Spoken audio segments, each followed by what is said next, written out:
Hello students, आप सभी जानते हैं कि अभी हम लोग इस चैनल पर क्लास 10 के बच्चों के लिए नेशनल अचीवमेंट सर्वे यानी राष्ट्रीय उपलब्धि सर्वेक्षण परीक्षा जो होगी उसके लिए जो MCQ एडेप्टेशन पैकेज दिया गया है उसके प्रश्नों को हल कर रहे हैं।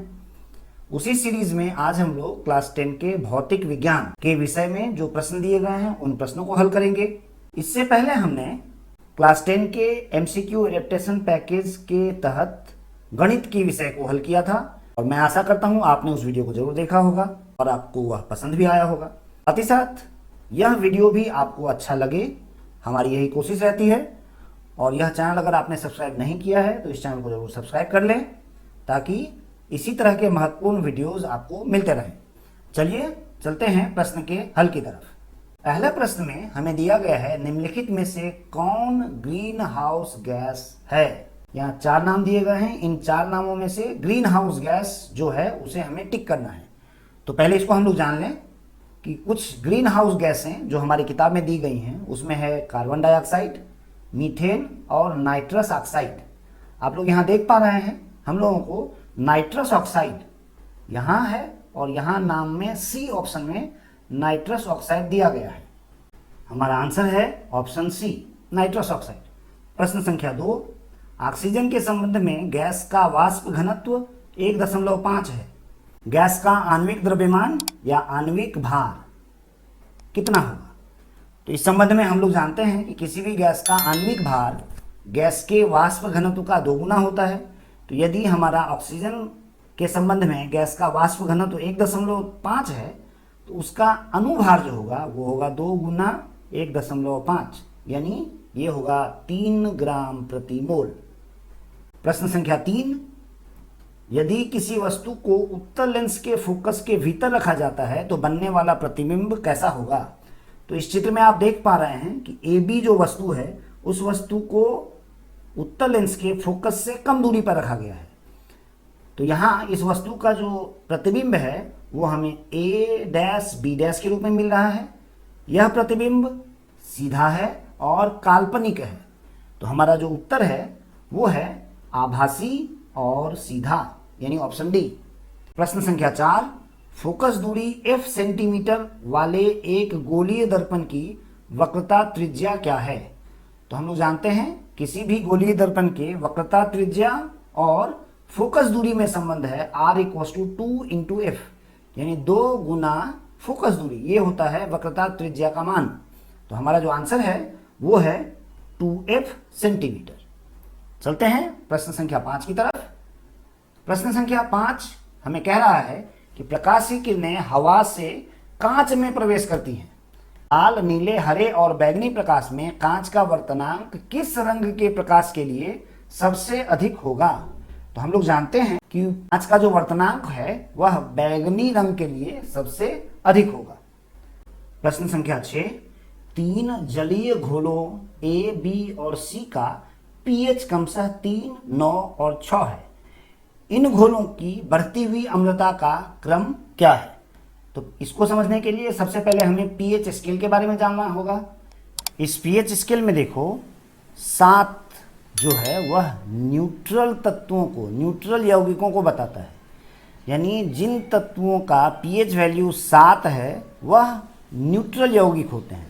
7 से कम जिनका pH वैल्यू है वह अम्लीय यौगिक होंगे और जिनका pH वैल्यू 7 से अधिक है वह बेसिक यौगिक होंगे। इसका मतलब ये हुआ कि जिस यौगिक का pH वैल्यू जितना कम होगा वह उतना अधिक अम्लीय होगा और जैसे जैसे pH वैल्यू बढ़ेगा उसकी अम्लीयता घटेगी यानी कम होगी। यहाँ सबसे कम pH वैल्यू है 3 जो है A का, यानी A सबसे अधिक अम्लीय होगी।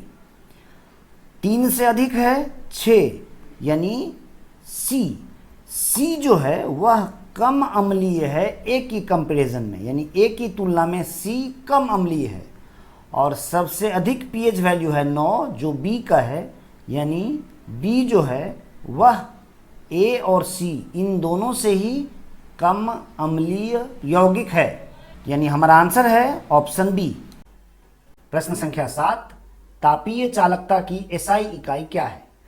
तो हम लोग जानते हैं कि तापीय चालकता K इक्वल्स टू होता है Q का मतलब हुआ जूल, L यानी मीटर, A यानी क्षेत्रफल की इकाई होगी m स्क्वायर, θ2 माइनस θ1 ये तापमान का अंतर है, ये होगा केल्विन, T यानी समय ये होगा सेकेंड। अब यहां देख पा रहे हो एक m एक दूसरे को कैंसिल करेगी तो हमें मिलेगा जूल बट्टा सेकेंड गुना 1 बट्टा K इंटू m। जूल बट्टा सेकेंड ये होता है वाट, तो वाट 1/k मतलब k to the power minus 1 m to the power minus 1, यानी इसको अगर सीधा करके लिखो तो होगा w m to the power minus 1 k to the power minus 1, यानी हमारा आंसर है ऑप्शन सी। आशा है तुम्हें यह उत्तर समझ में आ रहा होगा। समझ में आ रहा है तो वीडियो को जरूर लाइक करो और अपने दोस्तों के साथ इसे शेयर करना मत भूलना। चलते हैं प्रश्न संख्या 8 की ओर। प्रश्न संख्या 8 में हमें कह रहा है यदि एक धातु चालक के प्रतिरोध और समय को स्थिर रखकर उसमें 3 गुना विद्युत धारा प्रवाहित किया जाए तो चालक में उत्पन्न ऊष्मा पहले की अपेक्षा कितना गुना बढ़ जाएगी। अब हम लोग जानते हैं कि H जो है वह वेरीज होता है I square into R T. यहाँ चालक का प्रतिरोध और धारा प्रवाह का समय ये दोनों ही स्थिर रखा गया है, यानी H वेरीज एज मुख्य रूप से I स्क्वायर होगी। यहाँ I 3 गुना कर दिया गया है, यानी यह होगा 3I होल स्क्वायर, यानी H varies as 3I whole square, यानी H वेरीज एज होगा ये 9I स्क्वायर, यानी पहले जो ऊष्मा निकल रही थी उसकी अब ये 9 गुनी ऊष्मा हमें मिलेगी। तो हमारा आंसर है ऑप्शन बी। प्रश्न संख्या 9, समानांतर क्रम में जुड़े प्रतिरोध 4 और 12 ओम के दो प्रतिरोधों का समतुल्य प्रतिरोध क्या होगा। तो हम लोग जानते हैं समानांतर क्रम में जो प्रतिरोध जुड़े रहते हैं उनका final resistance 1/r equals to हम लोग लिखते हैं 1/r1 प्लस 1/r2। यहाँ पर जो पहला प्रतिरोध है वह है 4 ओम और दूसरा जो प्रतिरोध है वह है 12 ओम। इन दोनों का अगर तुम लॉसो ले लो तो तुम्हें मिलेगा 12 और ये होगा 3 + 1, यानी 4/12 यानी 1/3, यानी हमें जो R का मान मिल रहा है वो मिल रहा है 3 ओम और ये आंसर है ऑप्शन सी। प्रश्न संख्या 10, पिघली हुई सोडियम क्लोराइड के विद्युत विच्छेदन के दौरान विद्युत विच्छेद के माध्यम से विद्युत धारा ले जाया जाता है। यहां देखोगे 4 ऑप्शन दिया है जिसमें ऑप्शन सी को ध्यान दोगे, कह रहा है केवल आयनों। मुख्य रूप से यह गलत है, जो शुद्ध प्रश्न है वो ये है तुम्हारे सामने, केवल ऋणायन, इसको ध्यान रखना। तो पिघला हुआ सोडियम क्लोराइड के विद्युत विच्छेदन के दौरान विद्युत विच्छेद्य के माध्यम से विद्युत धारा ले जाई जाती है धनायन और ऋणायनों के द्वारा। तो हमारा आंसर है ऑप्शन डी। चलते हैं अगले प्रश्न की ओर। प्रश्न संख्या 11, नीचे दिए गए आयनिक यौगिकों में किसी में धनायन और ऋणायन दोनों के बाहरी कक्ष में अष्टक पूर्ण नहीं करता है। तो अष्टक पूर्ण नहीं है, वह सिर्फ एक यौगिक है जिसका नाम है लिथियम हाइड्राइड यानी LiH। प्रश्न संख्या 12, गैस स्थिरांक का SI मात्रक क्या है। गैस स्थिरांक का SI मात्रक है जूल प्रति मोल प्रति केल्विन। यह तुम लोगों को जुलाई महीने के मॉडल एक्टिविटी टास्क के साथ यह प्रश्न का आंसर पूछा गया था। मुझे आशा है तुम्हें वह प्रश्न का उत्तर याद होगा। प्रश्न संख्या 13, जैसे ही तापमान बढ़ाया जाता है अर्धचालक की प्रतिरोधकता क्या होती है। तो ध्यान रखना, किसी भी चालक की प्रतिरोधकता तापमान बढ़ने के साथ बढ़ती है, लेकिन अर्धचालक की प्रतिरोधकता तापमान के बढ़ने से घटती है, यानी हमारा आंसर है ऑप्शन बी। प्रश्न संख्या 14, फ्लेमिंग के बाएं हाथ का नियम में यहाँ 4 ऑप्शन है, हमें सही चुनना है। तो पहले फ्लेमिंग के बाएं हाथ का जो नियम है वह तुम लोग देख पा रहे हो कि यदि हम बाएं हाथ के प्रथम 3 अंगुलियों अर्थात अंगूठा, तर्जनी और मध्यमा को एक दूसरे के लंबवत इस प्रकार फैलाकर रखें कि तर्जनी चुंबकीय क्षेत्र की दिशा और मध्यमा धारा प्रवाह की दिशा सूचित करे, तो अंगूठा चालक के गति की दिशा प्रदर्शित करता है। यहाँ पहले ऑप्शन में हमें दिया गया है कि तर्जनी धारा की दिशा निर्धारित करती है, अंगूठा चुंबकीय क्षेत्र और मध्य अंगुली चालक के विक्षेपण की दिशा। जबकि हमने जो पढ़ा है वह है अंगूठा चालक के गति की दिशा को निर्धारित करती है। तो हमारा जो आंसर है वो है ऑप्शन बी। मध्य अंगुली धारा की दिशा को निर्धारित करती है, तर्जनी चुंबकीय क्षेत्र और अंगूठा चालक के विक्षेपण की दिशा को निर्धारित करती है। प्रश्न संख्या 15, जो कथन सही नहीं है वह कौन सी है? पहला, एक आवर्त में हेलोजन सबसे अधिक विद्युतीय ऋणात्मक तत्व है। दूसरा, एक आवर्त में निष्क्रिय गैस में उच्चतम पहली आयनीकरण ऊर्जा होती है। तीसरा, एक आवर्त में क्षार धातु सबसे अधिक ऑक्सीकरण करने वाली प्रजाति है। यह ऑप्शन सी मुझे थोड़ा गलत लग रहा है। ध्यान दो, हमारी जो क्षारीय धातु जिसे हम लोग ग्रुप 1 में रखते हैं उसके तत्व सर्वाधिक अवकारक हैं, न कि ऑक्सीकारक।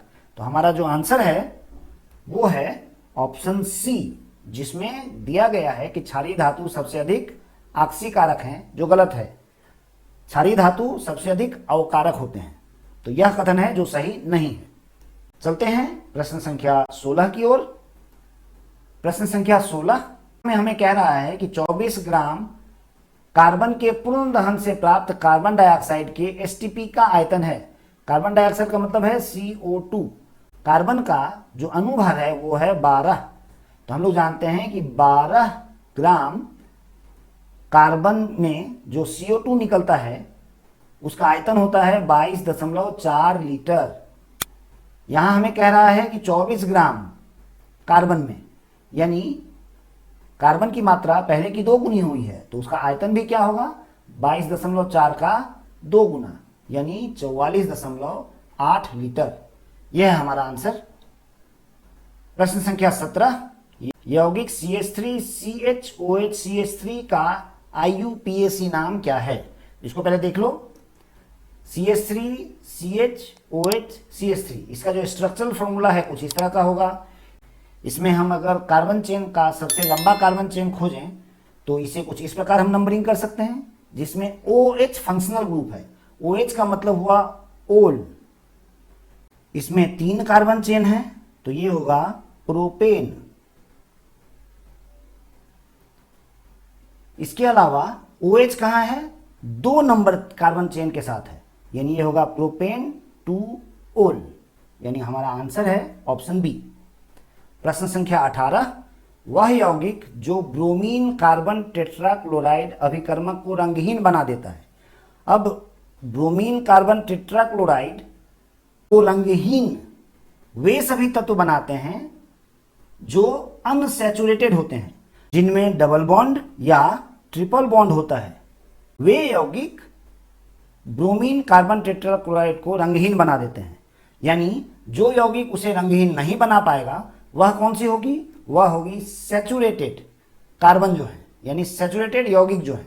तो यहां पर सैचुरेटेड और यौगिक सिर्फ एक है, C2H6। तो हमारा आंसर है ऑप्शन ए।